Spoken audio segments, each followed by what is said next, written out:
अभी मैं पढ़ूंगा जो हारून रशीद साहब के लिए पढ़ा, भी सेकंड है और ये सेंचुरी पर्सन है।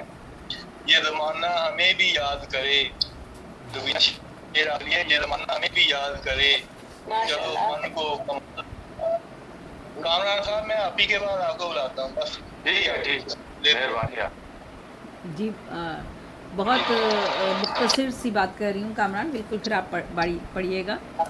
सैले मुमतना और रोमानियत के एहसासात की शायरा और अदीबा रुबीना शाहीन। धीमे धीमे लहजे में गुफ्तगू करने वाली रुबीना शाहीन नसर निगारी के शोबे से शायरी की जानिब गामजन हैं। एक नावल शाया हो चुका है, अब शायरी के शोबे में अपनी शनाख्त बनाने की काविश में मसरूफ़ अमल हैं। इजहार ज़ात हो या गर्दिश दौरां, शायरी का शोबा बहुत रियाजत तलब है। अच्छे शेर की तख्लीक के लिए मुताला, मुशाहिदा, तजर्बा अहम होता है। वक्त के साथ साथ उनकी शायरी में ख़याल व फ़िक्र की बुलंद परवाज़ी दर आती जाएगी। और अरूज़ व बहूर, हम सभी अरूज़ व बहूर के मामले में हमें बहुत टाइम लगता है, वक्त लगता है, और अभी तक हम कहते हैं कि हमें इसमें कोई महारत हासिल नहीं है। तो अरूज़ व बहूर और औज़ान भी समझ में आने लगेंगे रफ्ता रफ्ता। वो शेर लिख रही हैं और अच्छा लिख रही हैं।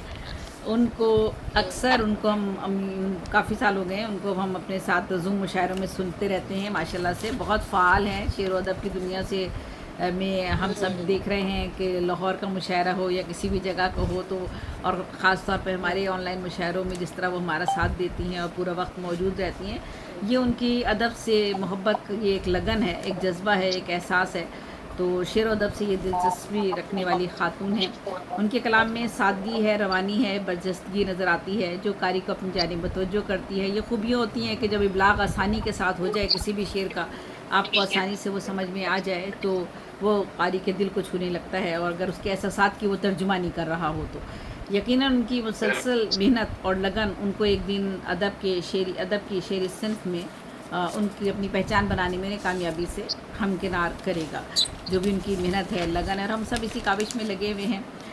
रस्म पजीराई, आज चूँकि किताब की तकरीब रुनुमाई या तकरीब पजीराई हम कहते हैं, और किताब की तकरीब पजीराई जैसा कि नाम से ज़ाहिर है, दरअसल रस्म पजीराई की तकरीब का मकसद होता है तारीफ़ व तौसीफ़, हौसला अफजाई और शौर व दबा को आगे बढ़ने और अपने इल्म फ़न पर तवज्जो देने और रियाजत व मेहनत की लगन बेदार करने के जानिब एक कदम होता है।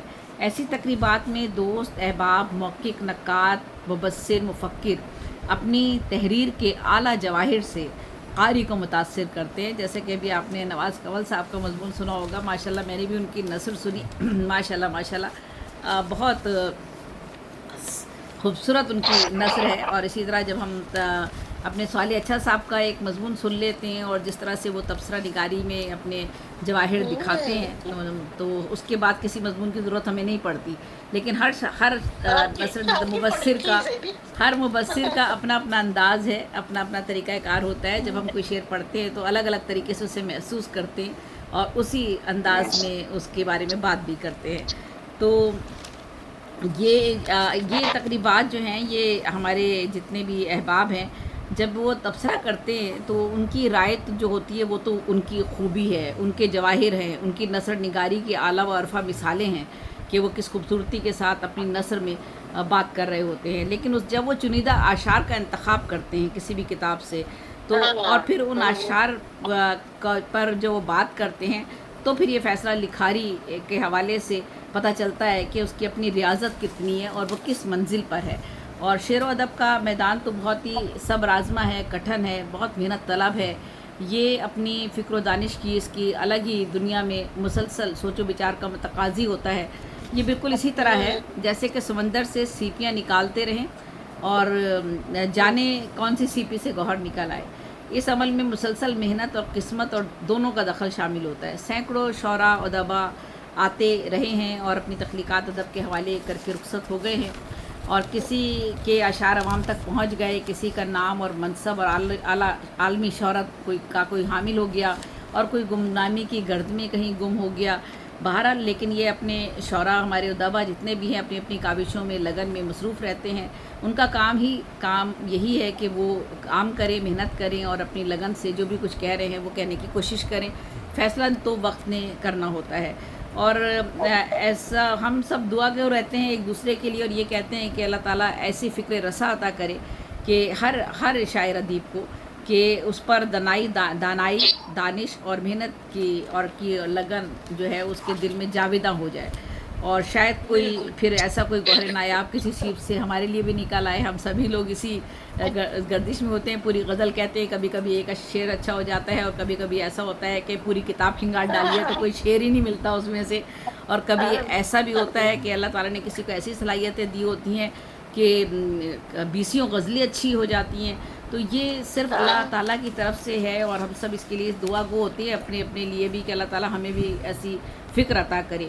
اگر ہمارے کسی شعر، غزل یا کلام یا تحریر یا تخلیق سے کسی انسان کو فائدہ پہنچ جاتا ہے یا کوئی بھٹکا ہوا اصلاح پا لیتا ہے یا کوئی راحت قلب محسوس کرتا ہے، سکون ذہنی اسے مل جاتی ہے یا زندگی گزارنے کا کوئی اہم نقطہ کسی کو اپنی جانب متوجہ کر لیتا ہے تو ایک تخلیق کار کی محنت وصول ہو جاتی ہے.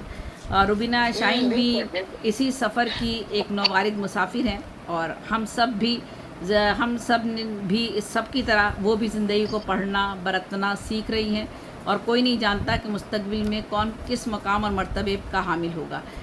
یہ فیصلے اللہ کی مرضی پر منحصر ہوتے ہیں. ہم سب لکھاری ہیں اور ایک دوسرے کے لیے ہمیشہ دعا گو رہتے ہیں کہ وہ مالک ہے، ہمیں فکر تازہ عطا کرے گا، ایسی فکر جس سے ہمارا اپنا بھی عمل درست ہو جائے اور بنی نوع انسان کی فلاح اور بہتری کا بھی کوئی راستہ مل سکے.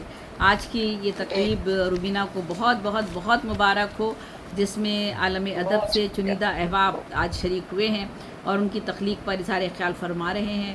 اللہ کرے زور قلم اور زیادہ اور ایسی بے شمار ذہنیتی فکری نشستیں اور محفلیں روبینہ شاہین کے لیے سجتی رہیں اور ان کی حوصلہ افزائی اسی طرح نہ صرف ان کے لیے بلکہ اور احباب کے لیے بھی، کیونکہ یہ بڑا حوصلے کا باعث ہوتی ہیں. جو لوگ ہوتے ہیں اگر ان کی حوصلہ افزائی نہ کی جائے تو بہت پیچھے رہ جاتے ہیں. بہت سے بڑے بڑے لکھنے والے ہیں جو بہت پیچھے رہ جاتے ہیں. تو اگر اس طرح کی حوصلہ افزائی کے لیے ہم ایسی تقریبات کا انعقاد کیا جائے جیسے کہ ارحم روحان کر رہے ہیں تو یہ میں سمجھتی ہوں کہ اچھا اقدام ہے.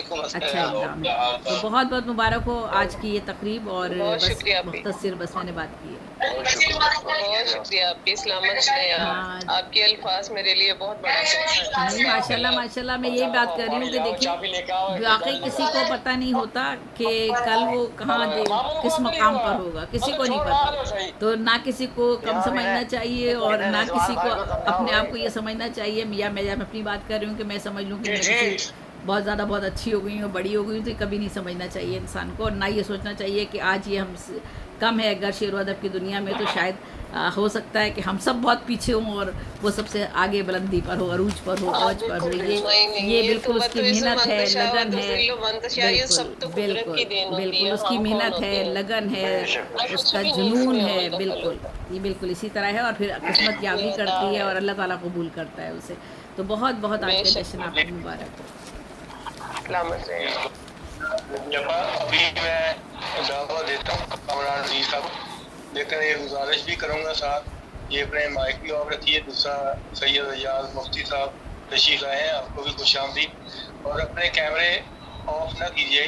اس کی وجہ یہ ہوتی ہے جب میں اپنا یہ آف کرتا ہوں میں صرف سکرین شاٹ بنانے کے لیے کرتا ہوں، تو پھر وہ لوگ مس ہو جاتے ہیں جن کی نہیں ہوتی، وہ بعد میں کہتے ہیں آپ ہماری پکچر ہی نہیں بنائی.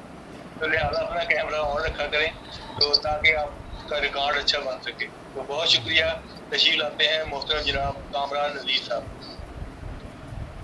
بسم اللہ الرحمن